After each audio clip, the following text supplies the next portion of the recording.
Hi guys, तो हमें last week market में एक पॉजिटिव कैंडल देखने को मिल चुकी है on the weekly time frame. अब इस चीज को हमें कैसे लेकर चलना है, क्या मार्केट यहां से अब अपर साइड जाना कंटिन्यू कर सकती है या फिर से डाउन साइड जाने वाली है फॉर द नेक्स्ट वीक, उसके बारे में बात करने वाले हैं। कौन सी यहां पर इंपॉर्टेंट अपडेट है उसके ऊपर हम डिस्कशन करेंगे एंड सभी इंडेक्सेस के बारे में हम यहां पर इंपॉर्टेंट जोन्स के ऊपर डिस्कशन करने वाले हैं। सो वीडियो बहुत ज्यादा इंपॉर्टेंट होने वाली है, मेक श्योर कीजिएगा वीडियो को अच्छी तरह से देखिएगा। सबसे पहले हम बढ़ते हैं कि हमें मार्केट में इस समय यहां पर क्या सिचुएशन देखने को मिल जा रही है और उसको हमें कैसे अप्रोच करके चलना है। देखिए मार्केट ने कहां पर क्लोजिंग की है, 22,700 के पास। और जब मार्केट ऑलमोस्ट 22,500 के आसपास थी, वहां पर मैंने आपको इस चीज के बारे में अपडेट किया था कि यहां पर मार्केट के सपोर्ट लेने के चांसेस ज्यादा बनते हुए नजर आएंगे।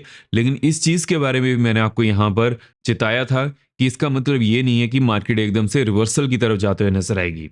तो फ्राइडे के सेशन में, थर्सडे के सेशन में मार्केट ने यहां पर क्या किया है, फ्राइडे को हॉलीडे था, थर्सडे दिन मार्केट ने एक तो यहां पर लास्ट 1 ईयर के लो को टेस्ट किया, उसके बाद यहां से रिवर्सल शुरू किया है। अब देखिए जब भी कोई ऐसी सिचुएशन बनती है वहां पर हमें बहुत अच्छी तरह से चीजों को अप्रोच करके चलना पड़ता है। इसके बारे में हम आगे बात करने वाले हैं। उससे पहले जो हमें यहाँ पर इंपॉर्टेंट अपडेट सुनने को मिल जा रही हैं उनको कंप्लीट कर लेते हैं, बिकॉज मार्केट के लिए बहुत ही ज्यादा इंपॉर्टेंट हो चुकी है। देखिए ट्रम्प ने कल इस चीज के बारे में अपडेट किया था कि 48 आवर्स रह गए हैं ईरान के पास डील को करने के लिए। अगर ऐसा वो नहीं करते हैं तो फिर उनके ऊपर जो कार्रवाई यहां पर होने वाली है उन्होंने सोचा भी नहीं होगा।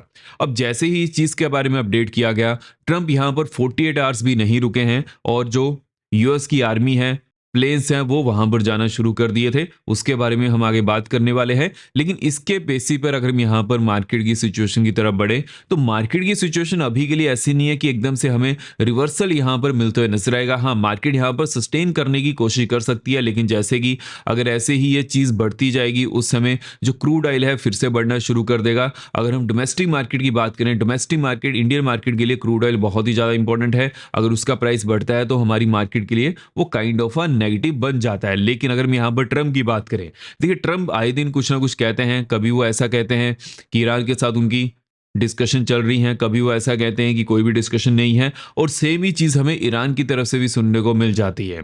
अब जब भी कोई ऐसी सिचुएशन बनती है वहां पर जो मार्केट पार्टिसिपेंट रहते हैं वो कंफ्यूज हो जाते हैं कि यहां पर पॉजिटिव न्यूज आने वाली है या फिर नेगेटिव न्यूज आ सकती है।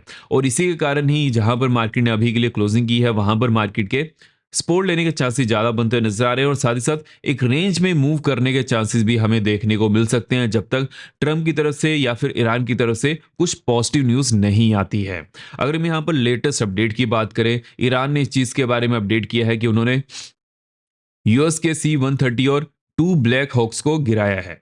अब देखिए न्यूज़ बहुत ज़्यादा बड़ी है, बिकॉज अगर मान लीजिए कि जो यूएस की आर्मी है उनको कोई भी नुकसान पहुंचता है, उस समय जो यूएस की मार्केट है एकदम से नेगेटिवली बिहेवियर शो कर सकती है। हालांकि ये चीज़ वीकेंड में हो रही है। देखिए ट्रम्प जब भी कोई चीज़ वीकेंड में करते हैं उसको वो पूरी कोशिश करते हैं कि मंडे तक इसको ख़त्म कर दिया जाए। हालांकि अगर हम यूएस की बात करें, जब हमारे यहाँ पर सुबह होती है उस समय यूएस में रात रहती है। ऐसा आप समझ लीजिए कि 11 से 12 घंटे का फर्क है। तो ऐसा भी हो सकता है हमारी जो मार्केट है वो ओपन होने के बाद क्लोज भी हो जाए, उसके बाद ट्रम्प यहाँ पर कुछ ना कुछ बयान दे। अगर ऐसी कोई सिचुएशन बनती है तो उस समय जो हमारी मार्केट है कुछ ज़्यादा मूव नहीं करने वाली है। लेकिन अगर ट्रम्प इस चीज़ के बारे में संडे के दिन ही अपडेट कर देते हैं तो उस समय ये सिचुएशन बन सकती है कि हाँ, मार्केट यहाँ पर सपोर्ट लेने के बाद अगेन रिवर्सल शुरू कर दे। अब देखिए ट्रम्प यहाँ पर ऐसी पॉजिटिव न्यूज़ क्या दे सकते हैं, बिकॉज अगर हम करंट ईरान की गवर्नमेंट की बात करें वो तो इनकी बात को नहीं मान रहे हैं। तो अब ट्रम्प को यहाँ पर ऐसी क्या चीज करनी पड़ेगी, उसकी पॉसिबिलिटी भी थोड़ा कम है कि ट्रम्प एकदम से ईरान के ऊपर हमला कर दें, बिकॉज ईरान एक बहुत ज्यादा वीक कंट्री नहीं है, वो अपने आप को फिर भी होल्ड करने की कोशिश करेगी। एंड वीडियो आगे बढ़ने से पहले वीडियो लाइक करते हो, जो जगह जो भी आपके यहाँ पर क्वेश्चन है कमेंट सेक्शन में उसके बारे में पूछ लीजिएगा। मैं सब कमेंट्स यहाँ पर पढ़ता हूँ। मेक श्योर कीजिएगा चैनल को सब्सक्राइब भी जरूर कर लीजिएगा, बिकॉज जो हमारे यहाँ पर एनालिसिस होता है वो अनबेस्ड होता है। यहाँ पर क्या चीज़ें बनकर आ रही हैं उसको हमें कैसे अप्रोच करके चलना है, सभी चीज़ों के ऊपर हम यहाँ पर डिटेल्ड एनालिसिस करते हैं। तो मेक श्योर कीजिएगा चैनल को सब्सक्राइब करने के साथ साथ वीडियो को लाइक भी जरूर कीजिएगा। अगर हम यहाँ पर नेक्स्ट वीक के लिए मार्केट की रेंज की बात करें, देखिए मार्केट की रेंज यहाँ पर नेक्स्ट वीक के लिए बड़ी बन सकती है। 1000 पॉइंट टू 1200 तक की रेंज बनते हुए नजर आ रही है। बैंक्स की बात करें तो बैंक्स में भी 2500 तक की रेंज हमें देखने को मिल सकती है। इस चीज़ के बारे में हम आगे डिस्कशन करेंगे कौन से इंपॉर्टेंट जोन्स हैं। लेकिन उससे पहले अगर हम यहाँ पर नेक्स्ट अपडेट की तरफ बढ़े, अब देखिए जैसे कि हमें स्ट्रेट ऑफ हॉर्मुज से सुनने को मिल जाता है कि वहां पर शिप्स को क्रॉस नहीं करने दिया जा रहा है। लेकिन ईरान ने रिसेंटली 5 नेशन के नाम लिए थे कि उनकी शिप को यहाँ पर हरी झंडी दिखा दी जाएगी और उसमें इंडिया का भी नाम था। अब इसकी वजह से क्या सिनेरियो यहाँ पर बनते हुए नजर आ रहा है कि इंडिया की तरफ जो एलपीजी टैंकर हैं वो फिर से आना शुरू हो चुके हैं। अगर हम क्रूड ऑयल की बात करें, देखिए इंडिया के पास 2 से 3 महीने का रिजर्व ऑलरेडी क्रूड का रहता है, जिसकी वजह से अभी के लिए भी क्रूड ऑयल की इतनी ज़्यादा शॉर्टेज नहीं है। लेकिन अगर यही चीज़ 2 से 3 महीने खिंच जाती है, यूएस और ईरान के बीच में जो टेंशन है, उसके बाद वो चीज़ भी हमें देखने को मिल सकती है। तो यही दुआ कीजिएगा जल्दी से ये चीज़ यहाँ पर सुधर जाए, जो सो दैट जो क्रूड ऑयल की किल्लत है वो ना हो। बिकॉज अगर वो होती है उस समय इंडस्ट्री के ऊपर और भी ज़्यादा इम्पैक्ट पड़ सकता है। अभी के लिए जो एलपीजी सिलेंडर थे उसका इम्पैक्ट हमें मेनली रेस्टोरेंट सेक्टर के ऊपर ही देखने को मिल जा रहा था, हाउस होल्ड पर देखने को मिल जा रहा था। हालांकि अगर हम हाउस होल्ड की चीज़ों की बात करें तो वहाँ पर फिर भी इतनी ज़्यादा किल्लत नहीं थी, बिकॉज कमर्शियल सिलेंडर नहीं मिल पा रहे थे as compare to household cylinder. हालांकि वो भी बहुत ज़्यादा लेट आ रहे हैं, जैसे कि 10 दिन, 20 दिन या फिर 25 दिन के बाद। अब यहाँ पर क्या चीज़ें हमें देखने को मिल जा रही हैं, अगर हम नेक्स्ट अपडेट की तरफ बढ़ें, कुवैत के जो ऑयल वेल्स हैं, ऑयल टैंकर्स हैं, वहां पर भी ईरान द्वारा हमला किया गया है। अब देखिए आप ये सोच रहे होंगे कि जितनी भी अरब कंट्रीज हैं वहां पर ईरान क्यों हमला कर रहा है। ईरान ये चीज कह रहा है कि जहां पर भी यूएस के बेसिस हैं वहां पर वो हमला कर रहा है, लेकिन ऐसा बिल्कुल भी नहीं है। जो अरब कंट्रीज हैं उनके जो कॉमन सिटीजन हैं या फिर उनकी जो खुद की कंपनीज हैं वहां पर भी ड्रोन अटैक हो जा रहे हैं, या फिर जो ईरान के ड्रोन्स हैं वो सही तरह से चीज़ों को हैंडल नहीं कर पा रहे हैं।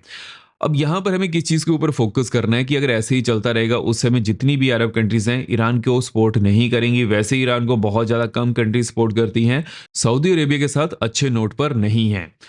अगर हम नेक्स्ट अपडेट की तरफ बढ़े, अब देखिए यहाँ पर हमें डोमेस्टिक मार्केट में क्या सुनने को मिल जा रहा है। जो भी ट्रम्प की तरफ से सिटीजनशिप के ऊपर बयान दिए गए थे और साथ साथ यहाँ पर रूलिंग भी लेकर आए थे कि कोई भी ऐसा इंसान हो जो इंडिया से आ रहा है, इंडिया का कोई भी कपल हो जिसके पास ना ही ग्रीन कार्ड है या फिर वहाँ की सिटीजनशिप है, अगर उनका बच्चा यूएसए में पैदा होता है तो उसको सिटीजनशिप नहीं मिलेगी। लेकिन पहले ऐसा नहीं होता था। इंडियंस हैं, उन्होंने यूएस के सुप्रीम कोर्ट में एक याचिका दायर की है। देखते हैं यहाँ पर क्या चीज़ें बनती है। लेकिन अगर हम यहाँ पर नेक्स्ट अपडेट की तरफ बढ़े कि अभी के लिए नेक्स्ट कौन सी अपडेट है जिसके ऊपर हमें फोकस करके चलना है। अब देखिए जैसे कि जो ईरान की अपडेट है वो मार्केट के लिए बहुत ज़्यादा इंपॉर्टेंट हो चुकी है। यहाँ पर चाइना की कैसे एंट्री हो सकती है उसके बारे में बात कर लेते हैं। अब देखिए जैसे कि हमें इस चीज़ का पता है कि ट्रम्प ने ईरान के ऊपर बहुत ज़्यादा हमले करने तो शुरू कर दिए हैं। लेकिन अगर हम चाइना के स्टैंड की बात करें, देखिए हालांकि चाइना ये तो कहता है कि वो ईरान के साथ है, लेकिन वो डायरेक्ट आर्मी टू आर्मी यहाँ पर कन्फ्लिक्ट नहीं चाहता है। जब से चाइना के ऊपर कम्युनिस्ट पार्टी का रूल है उन्होंने कोई भी वॉर ऐसी नहीं लड़ी है, इंडिया को अगर हम छोड़ दें, जहां पर वो फुली फ्लेस्ड अपनी आर्मी को लेकर गए हों। हाँ वो कहते बहुत हैं बिकॉज उन्हें इस चीज़ का पता है आफ्टर 1980 अगर उन्हें डेवलपमेंट करनी है या फिर अपनी कंट्री को आगे लेकर जाना है तो वॉर्स को अवॉइड करना है, और उसी पॉलिसी के ऊपर यहाँ पर चाइना काम करता है। जब भी उसके फ्रेंडली नेशन के ऊपर कुछ भी ऐसी दिक्कत होती है वो कभी भी आर्मी टू आर्मी यहाँ पर कन्फ्लिक्ट नहीं चाहता है। अगर हम यहाँ पर नेक्स्ट अपडेट की तरफ बढ़े, देखिए जैसे कि हमने यहाँ पर 5 टेकअवेज के ऊपर बात की थी कि इसका इम्पैक्ट हमें कैसे देखने को मिल सकता है। इंडिया की बात करें, देखिए इंडिया के ऊपर जब भी अरब कंट्रीज में कुछ भी इम्पैक्ट होता है उसका हमें साइड इफेक्ट यहाँ पर देखने को मिल जाता है। उसके पीछे का क्या रीजन है, बिकॉज क्रूड ऑयल ही हमारा वहीं से आता है मोस्टली, जिसकी वजह से अगर कुछ भी ऐसा होता है, और साथ ही साथ यहाँ से बहुत सारी चीज़ें अरब कंट्रीज में जाती हैं। देखिए अगर स्ट्रेट ऑफ हॉर्मोज ऐसे ही बंद रहेगा उस समय जो इंडिया से मेडिसिन जा रही हैं, फ्रेश वेजिटेबल जा रही हैं, साथ ही साथ जितना भी यहाँ पर अनाज है बहुत ज़्यादा अरब कंट्रीज में जाता है, वो भी नहीं जा पा रहा है। अब इसका इम्पैक्ट हमें कंपनीज पर देखने को मिलते हुए नजर आ रहा है, तो उस चीज़ के ऊपर फोकस करना है। मान लीजिए कि यहाँ पर ईरान और यूएस का इशू रिजॉल्व हो भी जाता है, उस समय भी सभी कंट्रीज को इससे उभरने के लिए 3 से 4 महीने लगने वाले हैं, और वैसे ही हमें डोमेस्टिक मार्केट में भी देखने को मिल जा रहा है। अगर हम यहाँ पर एफआईज के डाटा की बात करें, अब देखिए एफआईज तो कंटिन्यूसली यहाँ पर सेलिंग कर रहे हैं। इस चीज़ के बारे में मैंने आपको पहले भी अपडेट किया हुआ है। सिर्फ 2 ही सिनेरियो में एफआईज फिर से यहाँ पर ग्रीन में डाटा शो कर सकते हैं, या तो फिर यूएस और ईरान का जो इशू है वो रिजॉल्व हो जाए, अदरवाइज यहाँ पर यूएस और इंडिया की जो टैरिफ डील है आगे चलना शुरू हो। बिकॉज अभी के लिए भी वहां पर बहुत ज्यादा क्वेश्चन मार्क हैं। ऑफिशियल स्टेटमेंट यहां पर कुछ भी नहीं आई है, फाइनल नोट यहां पर नहीं आया है कि कौन से सेक्टर पर कितना टैरिफ लगने वाला है। हाँ 18% बता दो दिया गया था, लेकिन उसके बाद जो यूएस के सुप्रीम कोर्ट है उन्होंने भी उसको इलीगल करार दिया है कि जो ट्रम्प के टैरिफ हैं उनको नहीं लगना चाहिए। अब उसकी वजह से क्या सिचुएशन बन जा रही है कि जो भी यहाँ पर डील्स हुई थी उसके ऊपर बहुत बड़ा क्वेश्चन मार्क है। अगर हम यहाँ पर यूएस मार्केट में कौन सी हमें इंपॉर्टेंट अपडेट सुनने को मिल सकते हैं नेक्स्ट वीक के लिए उसके बारे में डिस्कशन करें। देखिए यूएस मार्केट में जो फेड मिनट्स रिलीज होने वाले हैं ऑफ एफओएमसी मीटिंग वो बहुत ज़्यादा इंपॉर्टेंट होंगे। जैसे इसके बारे में कुछ नई अपडेट आएगी वो तो चलिए हम डिस्कस करने वाले हैं, लेकिन अगर हम यहाँ पर सीपे डाटा की बात करें वो भी 10th ऑफ अप्रैल को ही रिलीज होने वाले हैं, तो उसके ऊपर ही फोकस होना चाहिए। जैसे इसके ऊपर कुछ नई अपडेट आएगी वो तो चलिए हम डिस्कस करने वाले हैं। लेकिन अगर हम यहाँ पर क्रिप्टो की बात करें, देखिए क्रिप्टो में अभी के लिए हमें कुछ ज़्यादा मोमेंटम देखने को नहीं मिल पा रहा है। एक रेंज में मार्केट मूव करने की कोशिश कर रही है, लेकिन जो नेक्स्ट वीक होने वाला है वहाँ पर हमें मोमेंटम ज़्यादा देखने को मिल सकता है। और साथ ही साथ अगर हम यहाँ पर overall crypto in domestic market की बात करें, देखिए हमारे यहाँ पर बहुत ज़्यादा कन्फ्यूजन है कि क्रिप्टो को कहाँ पर ट्रेड किया जाना चाहिए। देखिए जो भी FIU रजिस्टर्ड वेबसाइट हैं, एक्सचेंजेस हैं, वहाँ पर आप ट्रेड करिएगा तो एक बेटर सिचुएशन बन जाती है कि वहाँ पर कुछ ना कुछ सेफ्टी रहती है। लेकिन जो नॉन FIU रजिस्टर्ड प्लेटफॉर्म है वहाँ पर क्या सिचुएशन बनती है, पैसे डिपॉजिट तो हो जाते हैं, विड्रॉल आने में बहुत ज़्यादा दिक्कत का सामना करना पड़ता है। लेकिन कॉइन डिसेस में ऐसा नहीं है, डिपॉजिट भी विद इन अ सेकंड हो जाते हैं, विद इन अ मिनट हो जाते हैं। साथ ही साथ जो विड्रॉल रहते हैं वो भी लाइटनिंग फास्ट हैं। जैसे आप UPI टू UPI ट्रांसफर करते हैं उतना फास्ट यहाँ पर भी हो जाता है। उसकी वजह से क्या सिनेरियो बनता है कि आपका यहाँ पर जो पैसा है वो भी सेफ रहेगा because of the FIU registration. और साथ ही साथ यहाँ पर मल्टीपल सेगमेंट भी अवेलेबल हैं, जैसे कि अगर हम स्पॉट ट्रेडिंग की बात करें वो भी यहाँ पर अवेलेबल है, फ्यूचर की बात करें वो भी अवेलेबल है। साथ ही साथ कमोडिटी में भी ट्रेड कर सकते हैं। US मार्केट के जो इंपॉर्टेंट यहाँ पर स्टॉक है उनके फ्यूचर में भी ट्रेड किया जा सकता है। एंड अभी के लिए क्रूड ऑयल भी यहाँ पर ओपन हो चुका है, तो वहाँ पर भी ट्रेडिंग कर सकते हैं इन फ्यूचर।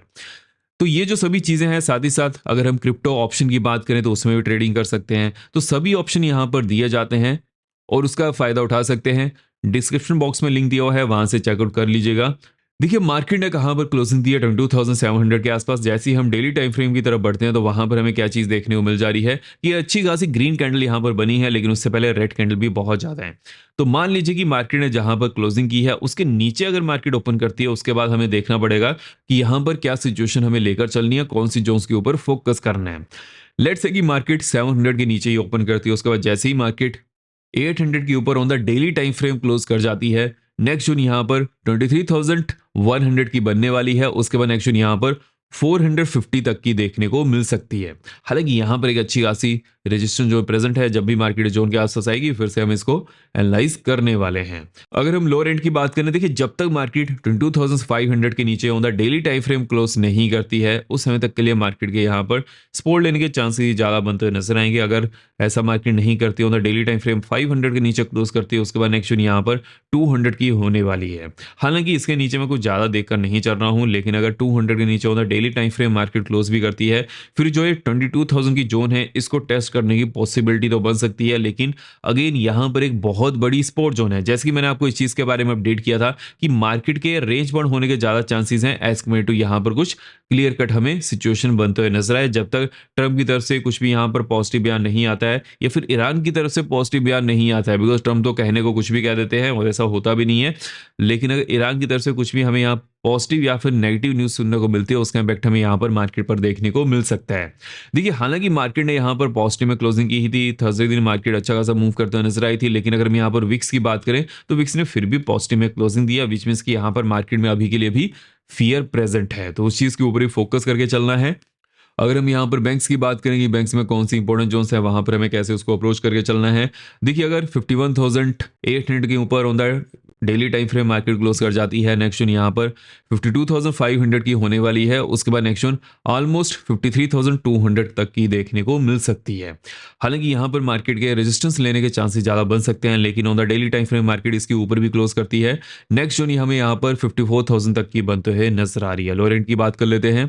अब देखिए लोअर एंड में 50,700 के नीचे on the daily time frame market अगर क्लोज करती है, डाउन साइड में नेक्स्ट जोन यहाँ पर 50,000 की होने वाली है। लेकिन जैसे कि 50,000 का नंबर एक बड़ा होल नंबर है तो वहां पर मार्केट के सपोर्ट लेने के चांसेस बन सकते हैं।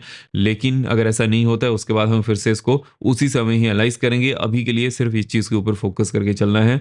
अगर हम सेंसेक्स की बात करेंगे, सेंसेक्स में कौन सी इंपॉर्टेंट जोन्स है उसको हमें कैसे अप्रोच करके चलना है।